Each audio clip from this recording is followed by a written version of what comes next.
స్తోత్రం. యేసయ్యా మా ఆరాధనకు యోగ్యుడా.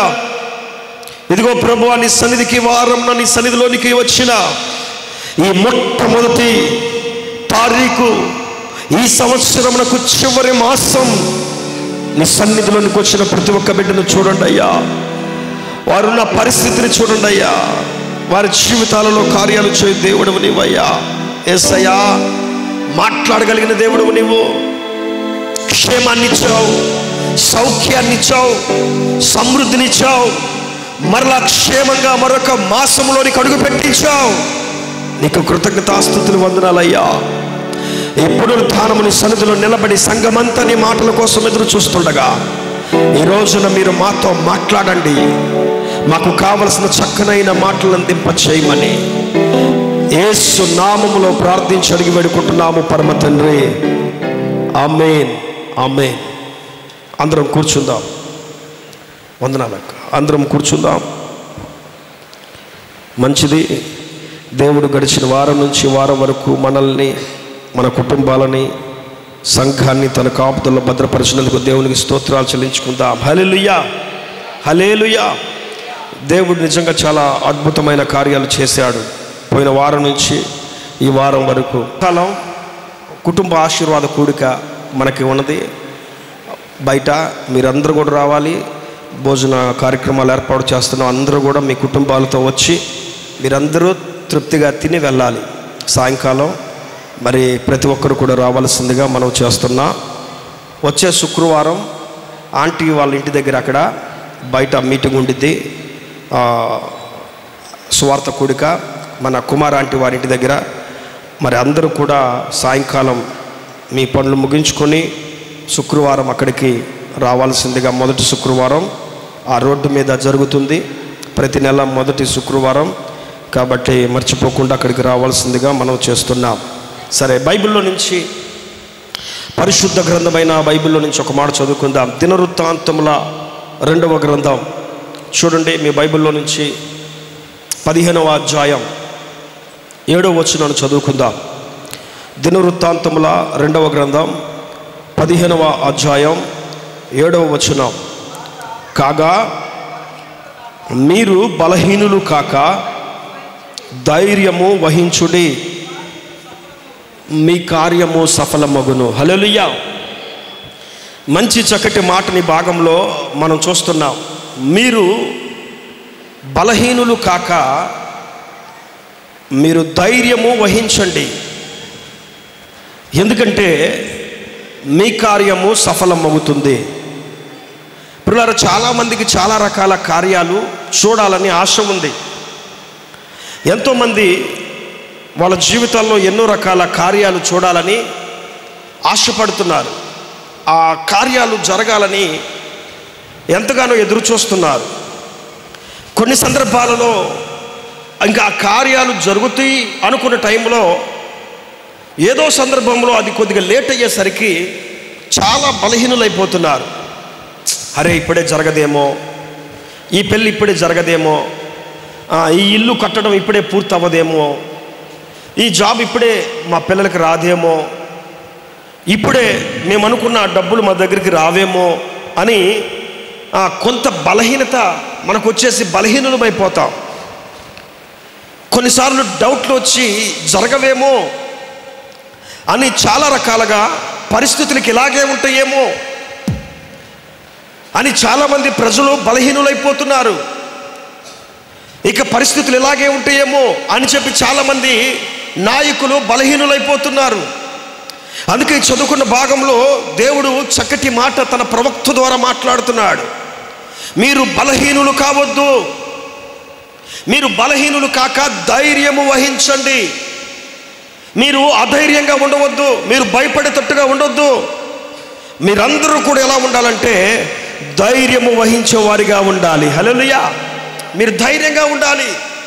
ఎప్పుడైతే మీరు ధైర్యంగా ఉంటారో, మీరు ధైర్యంగా ఉన్నప్పుడు దేవుడు ఊహించిన రీతిగా మీ ఆత్మస్థైర్యాన్ని బట్టి, మీ యొక్క ధైర్యాన్ని బట్టి, మీ నిరీక్షణను బట్టి, మీ యొక్క ఓర్పును బట్టి ఆయన కార్యాన్ని సఫలం చేస్తూ ఉంటాడు. హల్లెలూయా. ఆయన విసర్జించేవాడు కాదు.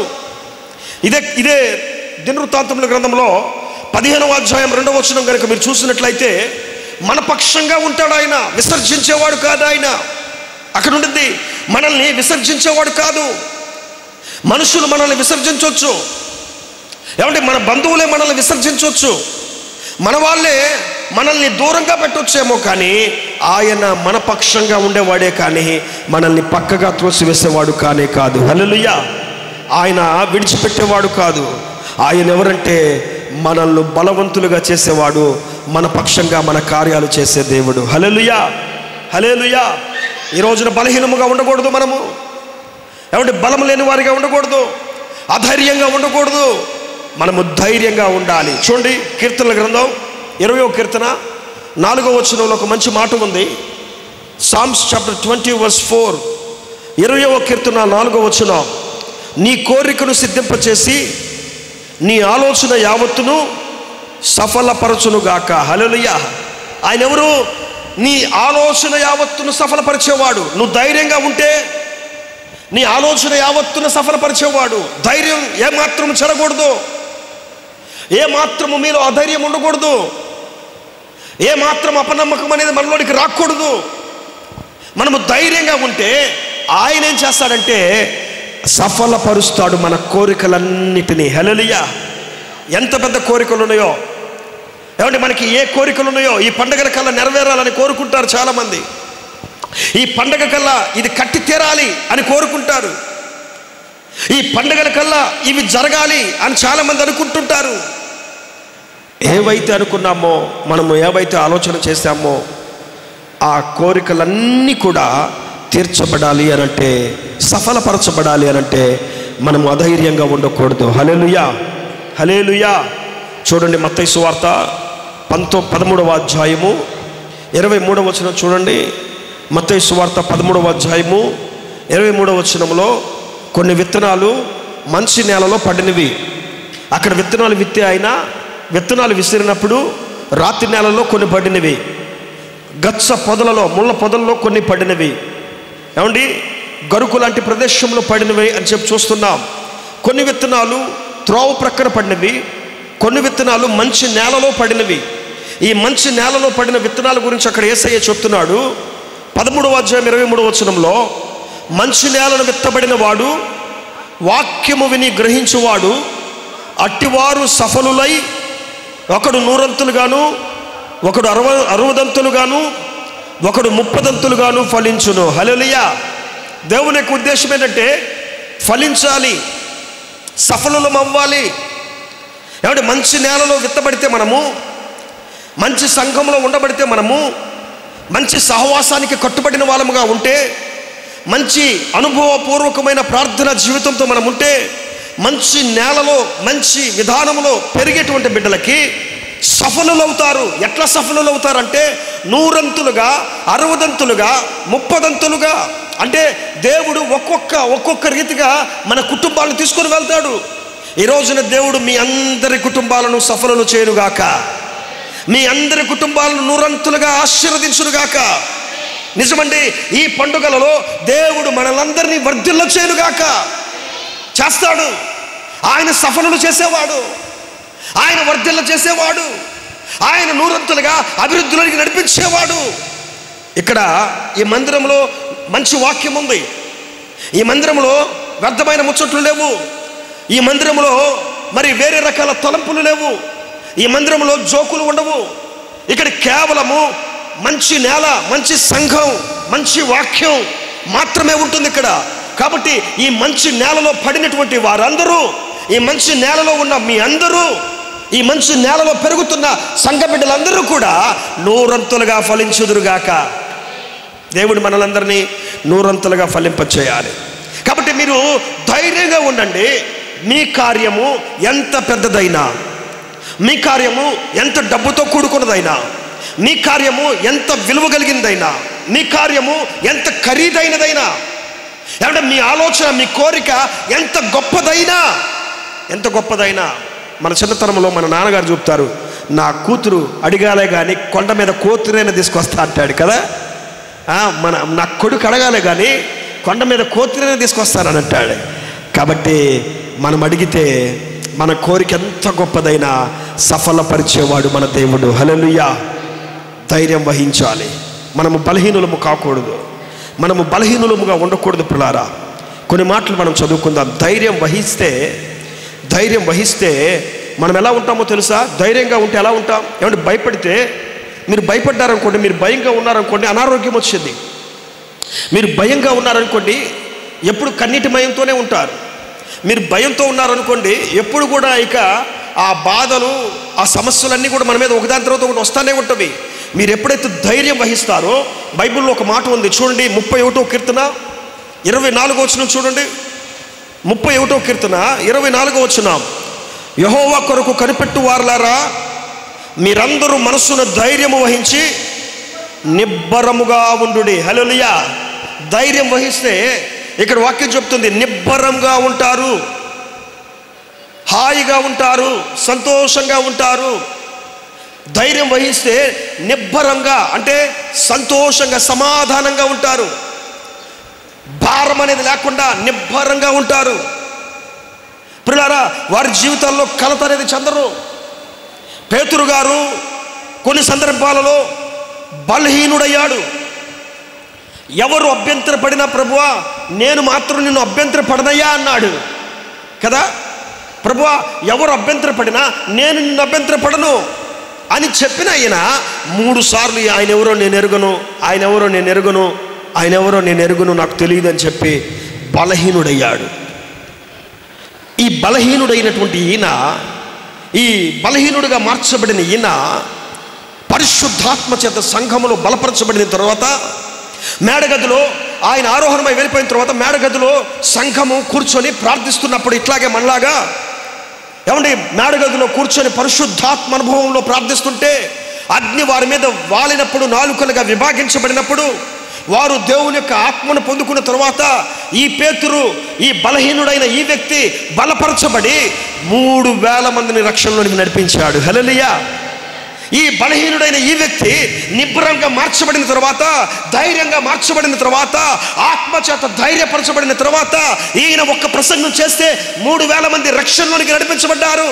ఇంకా ఒక మాట ఉంటుంది చూడండి, అపోస్తుల కార్యములు 4వ అధ్యాయం 13వ వచనం మీరు చూస్తే, వారు పేతురు యోహానుల ధైర్యము చూచినప్పుడు వారు విద్య లేని పామరులను ఎరిగి ఆశ్చర్యపడి వీరు యేసుతో కూడా ఉండిరని గుర్తెరిగిరి. హల్లెలూయా. వాళ్ళు పేతురు యోహానుల ధైర్యాన్ని చూశారంట. ఇది ఈ బలహీనుడైన పేతురుని, ఈ జాలరి అయిన పేతురుని, వాక్చాతుర్యం లేని ఈయనని చూసి, వాక్యం చెప్తుంటే చూసి, వాక్యములు ఎదుగుతుంటే చూసి, ఆయన ధైర్యాన్ని చూసి వాళ్ళు ఏమనుకున్నారంటే, అరే వీళ్ళకున్న ధైర్యం ఏంటి? ఒకప్పుడు నిబ్బరం లేని వ్యక్తినా, ఒకప్పుడు బలహీనుడైన ఈయన, అరే వీళ్ళకి ధైర్యం ఎక్కడి నుంచి వచ్చిందిరా? అదే ఆ ధైర్యం ఎక్కడి నుంచి వచ్చిందంటే, సంఘములో సహవాసములో కనిపెట్టుకొని పరిశుద్ధాత్మ కొరకు, ఆయన యొక్క సన్నిధి కొరకు కనిపెట్టుకొని ప్రార్థన చేస్తున్నప్పుడు ఆ ఆత్మ వారి మీదకు వచ్చినప్పుడు వారి జీవితాలలో గొప్ప ధైర్యాన్ని పొందుకున్నారు. హల్లెలూయా. ఈ రోజున మనము ప్రార్థనలో ఉండగలిగితే ధైర్యపరచబడతాం, గొప్ప శక్తిని మనం పొందుకుంటాం. పేతురు వాక్యం చెప్తుంటే 3,000 మంది, మరొకసారి వాక్యం చెప్తుంటే 4,000 మంది రక్షణలోకి నడిపించబడుతుంటే అక్కడున్న వాళ్ళందరూ చూసారే, వీళ్ళకి ధైర్యం ఎక్కడిదిరా? వీళ్ళు విద్యలేని పామరులు కదా, చదువులేదు కదా, వీళ్ళకి పెద్ద చదువులు వీళ్ళు చదువుకోలేదు, పెద్ద డిగ్రీలు చదవలేదు, పిహెచ్డీలు చేసిన వాళ్ళు కాదు వీళ్ళు, ఎక్కడెక్కడో పట్టాలు పొందుకున్న వాళ్ళు కాదు, యూనివర్సిటీలో చదువుకున్న వాళ్ళు కాదు వీళ్ళు. మరి వీళ్ళకి ధైర్యం ఎక్కడిది? ఇంత గొప్పగా వీళ్ళు ఎలా ప్రకటిస్తున్నారు దేవుణ్ణి అని చెప్పి చూసిన తర్వాత ఈ ధైర్యం వాళ్ళకి ఎక్కడి నుంచి వచ్చిందంటే, వీరు యేసుతో కూడా ఉన్నారు కాబట్టి వచ్చింది. హల్లెలూయా. అది గమనించారు వాళ్ళు. అక్కడ వీరు యేసుతో కూడా ఉన్నారు కాబట్టే ఇంతగా వీళ్ళు ధైర్యంగా ప్రకటించగలుగుతున్నారు. యేసయ్యతో ఉంటే అధైర్యం అనేది మనలోనికి రాదు. యేసయ్యతో ఉంటే ధైర్యము అనేది మనం పొందుకుంటాం. బలహీనము మనం ఎంత మాత్రము కాము. యేసయ్యతో ఉంటే ఇక్కడ వాక్యం చెప్తుంది, నువ్వు నిబ్బరముగా హాయిగా భారము లేని వ్యక్తిగా నిబ్బరముగా గుండె మీద చేసుకుని ఉంటావు, నిబ్బరంగా ఉంటావు. ఒకసారి అపోస్తలుడైన పౌలు గారు ఓడలో ప్రయాణం చేసుకుంటూ వెళ్తున్నారు. ఓడలో ప్రయాణం చేసుకుంటూ వెళ్తున్నప్పుడు ఆయనకు ఒకటి అర్థమైంది. ఏంటంటే, అయ్యలారా, ఈ ఓడ వెళ్తుంది సముద్ర మధ్యంలో, కానీ గాలి ఎక్కువగా వస్తుంది. మార్గ మధ్యంలో తుఫాను రావచ్చు, మార్గ మధ్యంలో అలలు పైకి లెగవచ్చు. కొంచెం జాగ్రత్తగా ఉండండి. సామాను చాలా తీసుకొస్తున్నారంట ఆ పడవలో. కాబట్టి ఒకసారి ఆలోచన చేయండి. ప్రజలు చాలామంది ఉన్నారు, వస్తువులు చాలా ఉన్నవి అనంటే వాళ్ళు ఏం కాదులే అని చెప్పి ఆ గాలి విసిరేటట్టుగా ఉండేటువంటి ప్రదేశాలకు వాళ్ళకి నచ్చిన మార్గాల్లో వాళ్ళు మరి వెళ్తూ ప్రయాణం చేపించుకుంటూ తీసుకెళ్తున్నారు ఆ పడవని. కొంచెం దూరం వెళ్ళిన తర్వాత పెనుగాలి వారి మీద విసిరి కొట్టినట్లుగా మనం చూస్తాం. అపోస్తుల కార్యముల గ్రంథం 27వ అధ్యాయంలో మీరు చూస్తే, అపోస్తుల కార్యములు 27వ అధ్యాయం 22వ వచనంలో పౌలు గారు అక్కడ ఒక మంచి మాట అంటున్నాడు. ఇప్పుడైనను ధైర్యము తెచ్చుకొనుడని మిమ్మల్ని వేడుకొనుచున్నాను, ఓడకే గాని మీలో ఎవని ప్రాణమునకును హాని కలుగదు. హల్లెలూయా. పౌలు గారు చెప్తున్నాడు మంచి మాట ఏంటంటే, ఇకనైనా మీరు ధైర్యంగా ఉండండి. ఇదిగో సముద్రం మధ్యలో ఉన్నాం, అలలు ఒకవైపు కొడుతుంది, పెనుగాలి ఒకవైపు నుంచి వస్తుంది, తుఫాను ఒకవైపు నుంచి మన మీద పడుతుంది. ఇకనైనా ఇప్పుడైనా ధైర్యంగా ఉండండి. ప్రియులారా, చాలామంది డబ్బు ఉంటే ధైర్యంగా ఉంటారు, డబ్బు లేకపోతే భయపడుతూ ఉంటారు. కాబట్టి అన్నీ ఉంటే ధైర్యంగా ఉంటారు, అన్నీ లేకపోతే భయపడతా ఉంటారు. అందుకే ఇక్కడ పౌలు గారు అంటున్నారు, ఇకనైనా ఇప్పుడైనా మీరు ధైర్యంగా ఉండండి. అన్నీ ఉన్నప్పుడే కాదు, అన్నీ లేనప్పుడు కూడా మీరు ధైర్యంగా ఉండాలి. హల్లెలూయా. ఏమీ లేనప్పుడు కూడా మీరు ధైర్యంగా ఉండాలి. ఏమీ లేనప్పుడు కూడా మీరు ధైర్యంగా ఉండాలి. అన్నీ కోల్పోయినప్పుడు కూడా మీరు ధైర్యంగా ఉండాలి. ప్రియులారా, యోబుని గురించి మీరు చూడండి, బైబిల్లో అన్నీ కోల్పోయాడు. ఒకే రోజు ఆస్తి అంతా పోయింది. పశువులన్నిటినీ కూడా ఏమంటే అన్ని వేల జతల గాడిదలను, ఒంటెలను ఏమంటే ఏం చేశారు? బయట వాళ్ళు వచ్చి దోచుకుని వెళ్ళిపోయారు. ఒకే రోజు పిల్లలందరూ చనిపోయారు. కానీ ఆయన ధైర్యంగా ఒక మంచి స్టేట్మెంట్ ఇస్తున్నాడు. ఏంటంటే, యెహోవా ఇచ్చను, యెహోవా తీసుకొనెను. ధైర్యంగా ఉన్నాడు. నా దేవుడు మరలా ఇస్తాడు గ్యారెంటీగా. ఆయన ఇచ్చాడు, ఆయన తీసుకున్నాడు. ఆయనకి ఇష్టమైతే మరలా ఇస్తాడేమో, ఆయనకి నచ్చితే మరలా ఇస్తాడేమో. ఒక ధైర్యమైన స్టేట్మెంట్ ఇచ్చాడు. అందుకే దేవుడు మరలా యోబుకు తన పూర్వస్థితిని ఇచ్చాడు. హల్లెలూయా కదా.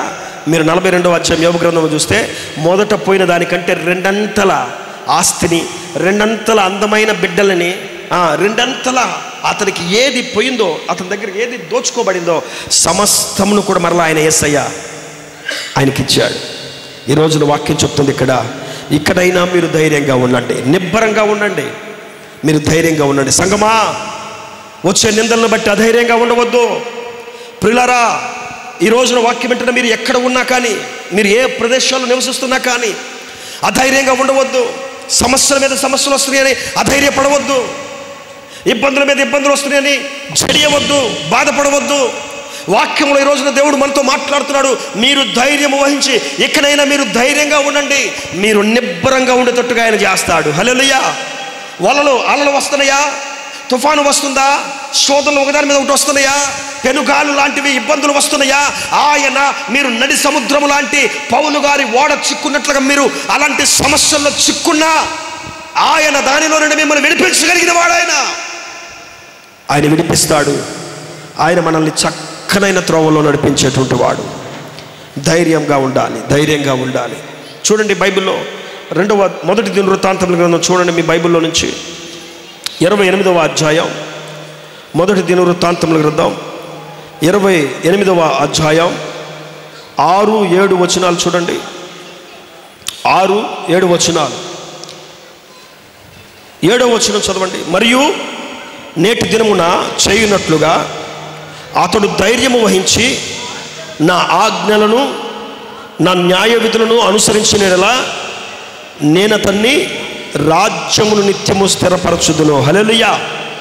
రెండవదిగా ఇక్కడ అంటున్నాడు, ధైర్యము వహిస్తే ఆయన ఏం చేస్తాడంటే మనల్ని, మన రాజ్యాన్ని, అంటే మిమ్మల్ని, మీ కుటుంబాన్ని, మిమ్మల్ని, మీ రాజ్యాన్ని, అంటే మీ ఇంటిని, మీ కుటుంబాన్ని ఆయన ఏం చేస్తాడంటే స్థిరపరుస్తాడు. హల్లెలూయా. దేవుడు ఈ రోజున మీ కుటుంబాన్ని స్థిరపరచునుగాక. దేవుడి రోజున మీ బిడ్డల జీవితాలను స్థిరపరచునుగాక.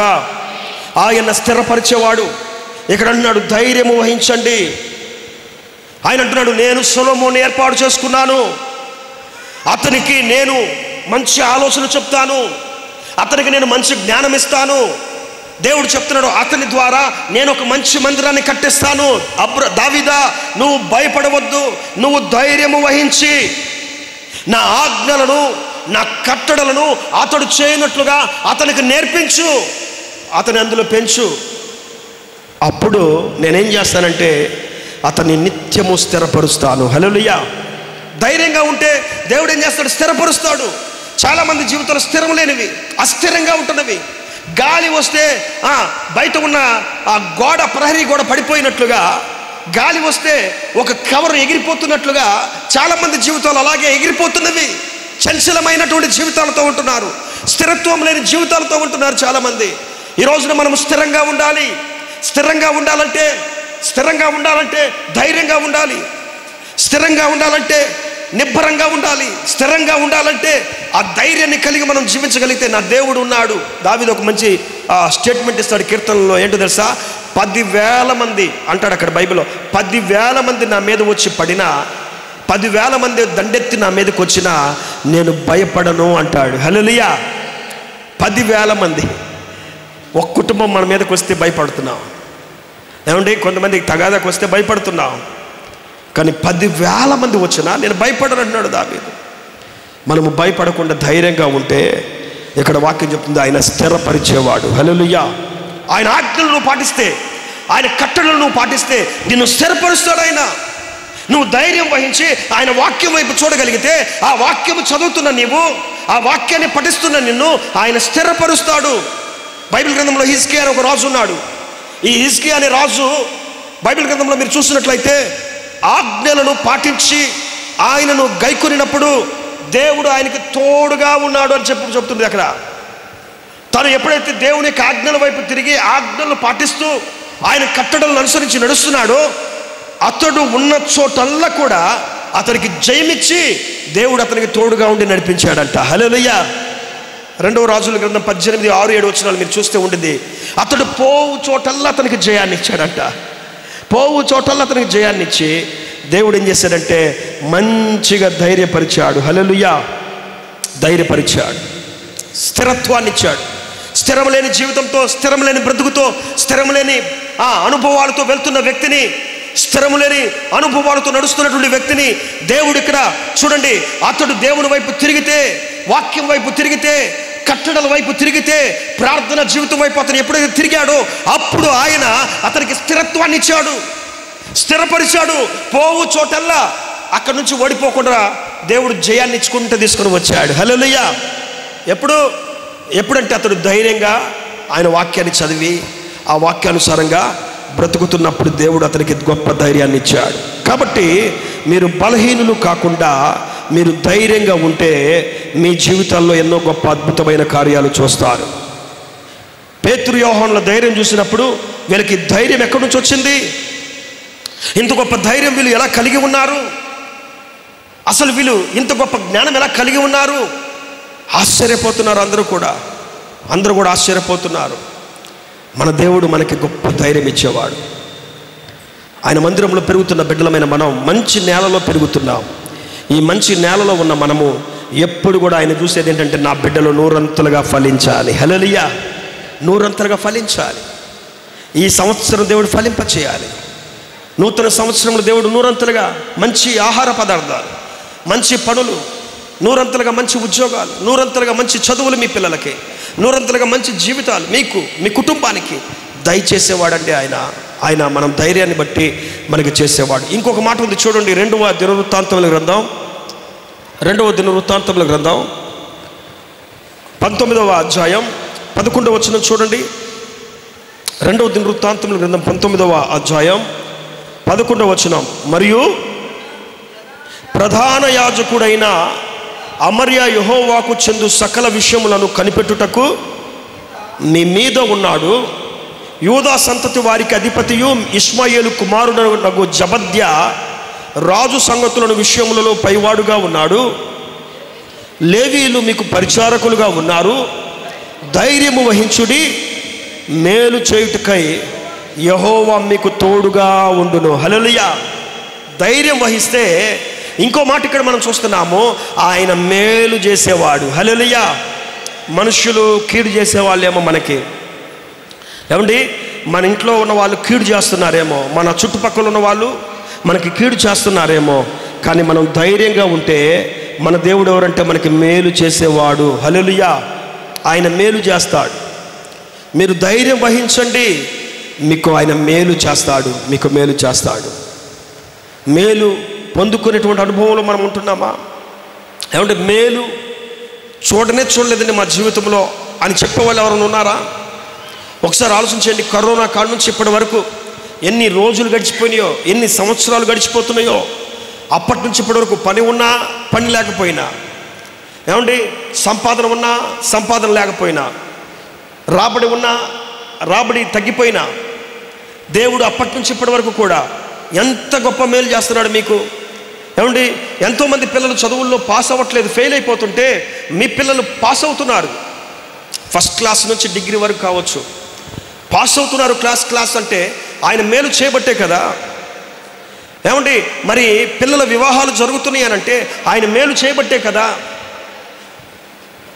సంపాదన తగ్గిపోయినా కూడా ఇంట్లో ఏ రోజు పస్తులు లేకుండా ఉంటున్నామనంటే ఆయన మేలు చేయబట్టే. ధైర్యం వహించాలి. కాకపోతే మనం ఇక్కడ వాక్యం చెప్తుంది, మీరు ధైర్యం వహించండి. మీరు ధైర్యంగా ఉంటే ఆ ధైర్యం మిమ్మల్ని ఏం చేస్తుందంటే దేవుని యొక్క మేలు పొందుకునేటట్టుగా చేసేది. హల్లెలూయా. నా దేవుడు ఉన్నాడు, తప్పకుండా నా దేవుడు నన్ను ఆదుకుంటాడు. నా దేవుడు ఉన్నాడు, నా దేవుడు తప్పకుండా నా కుటుంబాన్ని కాపాడుతాడు.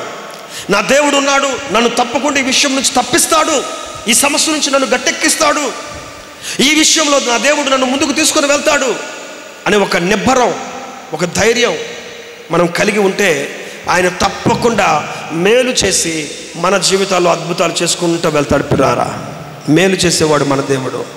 అందుకే కీర్తనలో ఉండి తన యందు భయభక్తులు గల వారి నిమిత్తము ఆయన ఒక గొప్ప మేలు దాచేయించెను అనుడింది. గొప్ప మేలు దాచిపెట్టాడంట. తన యందు భయభక్తులు గల వారి ఎడల, తన కృప కొరకు కనిపెట్టుకున్న వారి ఎడల ఆయన కంటికి కనబడని మేలు దాచిపెట్టాడు. గొప్ప మేలు దాచిపెట్టాడు. పాస్టర్ గారు మా కంటికి కనబడతలేదండి అని అంటారు చాలామంది. మన కంటికి కనబడిన కార్యాలు, మన చెవికి వినబడిన కార్యాలు, ఇదివరకు మనం ఎప్పుడు చూడని కార్యాలు. యెహోషువ ఇశ్రాయేలు ప్రజలతో చెప్తాడు. యెహోషువ ఇశ్రాయేలు ప్రజలతో చెప్తాడు, ప్రజలారా మీరు వెళ్ళే మార్గం ఇదివరకు మీరు వెళ్ళిన మార్గం కాదు. హల్లెలూయా. మీరు నడిచిన మార్గం ఇదివరకు మీరు నడిచిన మార్గం కాదు. కాబట్టి మీరు చాలా జాగ్రత్తగా వెళ్ళాలి. ఇకెన్నడూ మీరు చూడరు ఆ మార్గాన్ని. ఇదివరకు మీరు ఎప్పుడు వెళ్ళని మార్గంలో మీరు వెళ్తున్నారు అని చెప్పి దేవుడు యెహోషువని తన ప్రజలను ఇదివరకు చూడని, ఇదివరకు వెళ్ళని మార్గాల్లో దేవుడు నడిపించాడు. అలాగే ఇదివరకు చూడని కార్యాలు, ఇదివరకు మనం వినని కార్యాలు, ఇదివరకు మన దగ్గరికి రాని సహాయాలు మనం పొందుకునేటట్టుగా చేసేవాడు మన దేవుడు. హల్లెలూయా, హల్లెలూయా. ఎంతమంది మన మందిరంలో పిల్లలారా, ఎంతమంది జీవితాల్లో దేవుడు అద్భుతాలు, ఎంత గొప్ప మేలు చేస్తున్నాడు. ఈ మేలు మా జీవితంలో మేము పొందుకోలేదని చెప్పడానికి వీల్లేదు. ఏమంటే డాక్టర్ గారు మరి ఆపరేషన్ చేసినా కూడా చెప్పలేమని చెప్పారంటే, ఆపరేషన్ చేసినా కూడా చెప్పలేమనంటే ఎంత భయపడ్డారో వాళ్ళు, ఎంత కంగారు పడ్డారో కొంతమంది.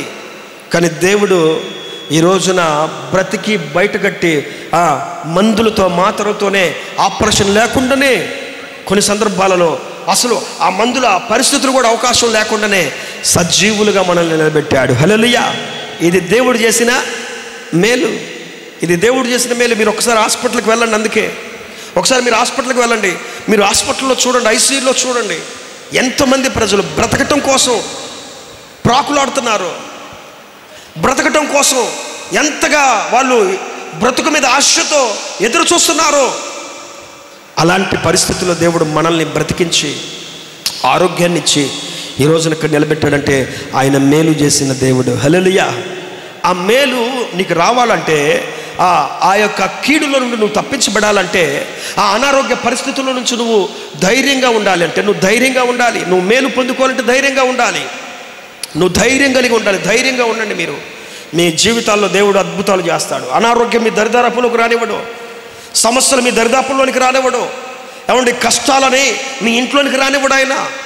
నా బిడ్డ ధైర్యంగా ఉంటే ఆయన ఆ ధైర్యాన్ని బట్టి మన ఇంట్లోనికి అపవాది క్రియలను రానివ్వడు ఆయన. మన ఇంట్లోనికి చీకటి శక్తులు అనేవి రానిరావు, ఎందుకంటే మనము ధైర్యంగా ఉన్నాం కాబట్టి. చూడండి, సంహారపు దూత బయలుదేరింది. ఎక్కడ? ఆ యొక్క ఐగుప్తు దేశంలో. ఏ ఇంటి మీద అయితే ఆ వధించబడిన గొర్రెపిల్ల యొక్క రక్తము ఆనవాలు కనబడలేదో ఆ ఇంట్లోనికి ఆ సంహారపు దూత వెళ్ళిపోయింది. ఆ ఇంట్లో పెద్ద ఏడుపు, ఆ ఇంట్లో ఆ జ్యేష్ఠ పుత్రుడు ఉంటే, జ్యేష్ఠ కుమార్తె ఉంటే, జ్యేష్ఠ పశువు ఉంటే వధించబడినవి ఆ రోజున. కానీ ఏ ఇంటి మీద ఆ వధించబడినటువంటి పస్కా గొర్రెపిల్ల రక్తపు నమూనా ముద్ర ఉన్నదో ఆ ఇంట్లో ఆ దుఃఖము, ఆ బాధ లేకుండా దేవుడు చేశాడు. హల్లెలూయా. దానికి కారణం ఏంటి అంటే మేలు చేశాడు ఆయన. ఆ నమూనాను పెట్టాడు వాళ్ళ ఇంటి ముందు, ఆ ముద్రను పెట్టాడు వాళ్ళ ఇంటి ముందు. ఆ ముద్ర ఉన్న ఇంట్లోనికి అపవాదికి అవకాశం ఇలా దేవుడు, సంహారపు దూతకి అవకాశం ఇలా దేవుడు, శత్రువుకి అవకాశం ఇలా దేవుడు. ఈరోజు నీ ఇంట్లో ప్రార్థన ఉంటే, ఈరోజు నువ్వు ఇంట్లో ధైర్యంగా ఉంటే, ఈరోజు నువ్వు ఇంట్లో బలంగా ఉండగలిగితే నీ బలాన్ని బట్టి, నీ బలహీనతలో నుంచి దేవుడు నిన్ను తప్పిస్తాడు. నీ బలాన్ని బట్టి, నీ ధైర్యాన్ని బట్టి, నీ శ్రమల్లో నుంచి దేవుడు నిన్ను తప్పిస్తాడు. నీ ధైర్యమే నీకు గొప్ప ఔషధం లాంటిది. నీ ధైర్యమే నీకు గొప్ప శక్తి లాంటిది. నీకు గొప్ప శక్తి లాంటిది. ప్రియులారా, బైబిల్ గ్రంథంలో ధైర్యం గురించి ఇంకో మాట ఉంది. చూడండి, ఈ మాట చెప్పుకొని మనము బల్ల కార్యక్రమంలోనికి వెళ్దాం. 28వ అధ్యాయం మీ బైబిల్లో నుంచి ఒకసారి చూడండి. మొదటి దినవృత్తాంతముల గ్రంథం 28వ అధ్యాయం 10వ వచనం చూడండి. 10వ వచనం, పరిశుద్ధ స్థలముగా ఉండుటకు ఒక మందిరమును కట్టించుటకై యెహోవా నిన్ను కోరుకొనిన సంగతి మనస్సునకు తెచ్చుకొని ధైర్యము వహించి పని జరిగించుము. హల్లెలూయా. ఏంటంట? ధైర్యము వహించి పని జరిగించు. ఎప్పుడైతే నువ్వు ధైర్యంగా ఉంటావో నీవే ఒక పరిశుద్ధమైన దేవాలయంగా మార్చబడతావు. హల్లెలూయా. సొలొమోనుతో దేవుడు చెప్తున్నాడు, పరిశుద్ధ స్థలమును నిర్మించడానికి, మందిరమును కట్టించడానికి నిన్ను కోరుకున్నాడు ఆయన. కాబట్టి నువ్వు ధైర్యంగా ఉండి పని జరిగించు. చేసేవాడు ఆయన, కట్టేవాడు ఆయన. ఈ రోజున మనం కూడా ధైర్యంగా ఉండగలిగితే మన దేహాన్ని ఆయన ఆలయంగా మార్చేవాడు ఆయన, మన దేహాన్ని పరిశుద్ధపరిచేవాడు ఆయన. మన దేహంలో ఉన్న కుళ్ళును తీసివేసి, కుట్రలు తీసివేసి, కక్షపూరితమైన వాటిని తొలగించి ఆయన తనకి పరిశుద్ధమైన స్థలముగా, బైబిల్లో ఉండింది, మీ దేహమే దేవుని ఆలయం. అంటే ఆలయము పరిశుద్ధమైనది అని అర్థం. సో మీ ఇంటినే మీ దేహాలనే ఆయన పరిశుద్ధమైన స్థలాలుగా మారుస్తాడు. హల్లెలూయా. మీ దేహములను కంప్లీట్గా ఒక చక్కనైన ఆలయంగా మార్చేవాడు ఆయన. పౌలు గారు అంటాడు, మీ దేహము దేవుని యొక్క ఆలయం. పేతురు గారు అంటారు, మీరు ఆత్మ సంబంధమైన ఆలయముగా కట్టబడుచున్నారు అని చెప్పి. కాబట్టి మన దేవుడు ఎవరంటే మనల్ని పరిశుద్ధమైన ఆలయంగా కట్టేవాడు ఆయన మనల్ని కట్టేవాడు. నువ్వు మందిరానికి వస్తున్నప్పుడు, దేవాలయానికి వస్తున్నప్పుడు అందరూ పాట పాడుతుంటే నేను కూడా పాట పాడాలని ఒక ఆలోచన నీకు వచ్చింది. నీకు తెలియకుండా నువ్వు కూడా ఆ పాటలో లీనమైపోతావు. నువ్వు కూడా నీ పెదాలతో మీరు పాటలు పాడుతూ ఉంటారు. అలాగే అందరూ ప్రార్థన చేస్తుంటే నేను కూడా ప్రార్థన చేయాలని చెప్పి ఒక ఆలోచన మీకు వచ్చింది. మీకు తెలియకుండా మీరు కూడా ప్రార్థనలో దేవుడిని అడుగుతూ ఉంటారు. మందిరంలో వాక్యం వినబడుతున్నప్పుడు ఆ వాక్యము మీ మనస్సులోనికి వచ్చినప్పుడు మీ మనస్సులో పదే పదే పాస్టర్ గారు చెప్పిన వాక్యం మీరు నెమరు వేసుకుంటూ ఉంటారు. పాస్టర్ గారు ఈ రోజున ధైర్యంగా ఉండమన్నాడు, ధైర్యంగా ఉంటే నిబ్బరంగా ఉంటామన్నాడు, ధైర్యంగా ఉంటే మేము మేలు చూస్తామని అన్నాడు, ధైర్యంగా ఉంటే స్థిరంగా ఉంటామని చెప్పాడు, ధైర్యంగా ఉంటే మేము ఆలయంగా కట్టబడతాము, పరిశుద్ధంగా మార్చబడతామని చెప్పారన్నాడు అని పదే పదే మీరు ఆలోచన చేసుకుంటున్నప్పుడు మీకు తెలియకుండానే మీరు ఒక ఆలయంగా మీరు మీ హృదయంలో కట్టబడుతూ ఉంటారు. హల్లెలూయా. మీ హృదయంలో ఒక పరిశుద్ధతగా మీరు కట్టబడుతూ ఉంటారు. పిల్లారా, చూడండి, ఎఫెసీ పత్రికలో పౌలు గారు ఒక మంచి మాట అంటాడు. 2వ అధ్యాయం చివరిగా ఈ మాట చూడండి. ఎఫెసీ పత్రిక 2వ అధ్యాయం 20-21 వచనం. క్రీస్తు యేసే ముఖ్యమైన మూలరాయి అయి ఉండగా అపోస్తులులను ప్రవక్తలను వేసిన పునాది మీద మీరు కట్టబడి ఉన్నారు.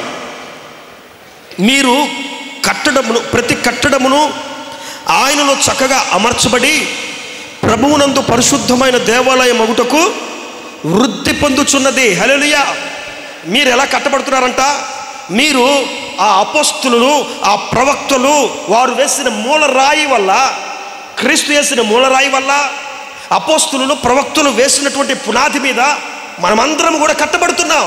ఈ కట్టబడేటువంటి మనము పరిశుద్ధమైన దేవాలయం అవటానికే వృద్ధి పొందుతున్నాం. మనము ఒక్కొక్క మెట్టు దేవుడు ఎక్కించుకుంటా మనల్ని ఒక పరిశుద్ధమైన ఆలయంగా ఉండటానికి ఆయన మనల్ని పైకి తీసుకొస్తున్నాడు. కాబట్టి మన హృదయం ఎలా ఉండాలి? దేవునికి ఆలయమైనట్లుగా ఉండాలి. హల్లెలూయా. ధైర్యము వహించి మీరు పని జరిగించండి. సొలొమోనుతో దేవుడు చెప్తున్నాడు. ఈ రోజున దేవుడు అదే దేవుడు మనతో చెప్తున్నాడు. ధైర్యము వహించి పని జరిగించండి. మీ పని మీరు చేయండి. మీ దేవుని మీరు ఆరాధించండి. మీ ఆరాధన బట్టి ఆయన మిమ్మల్ని మీ జీవితాల్లో పరిశుద్ధపరిచేవాడు, మనల్ని ఆలయముగా కట్టేవాడు, మన మన మన ఆలయము లాంటి పరిశుద్ధమైన జీవితాన్ని మనకి ఇచ్చేవాడు ఆయన. మనము ధైర్యంగా ఉంటే ఆయన మనల్ని పరిశుద్ధమైన ఆలయంగా ఒక్కొక్క అవయవాన్ని, ఒక్కొక్క తలంపుని, ఒక్కొక్క ఆలోచనలను కట్టుకుంటా మనల్ని పరిశుద్ధపరచుకుంటూ వెళ్తాడు. దేవుడు మనల్ని అందరినీ పరిశుద్ధపరచబడుగాక. దేవుడు మన సంఘమును కట్టునుగాక. దేవుడు మనల్ని తనకి ఇష్టమైన పరిశుద్ధమైన ఆలయముగా అలంకరించునుగాక.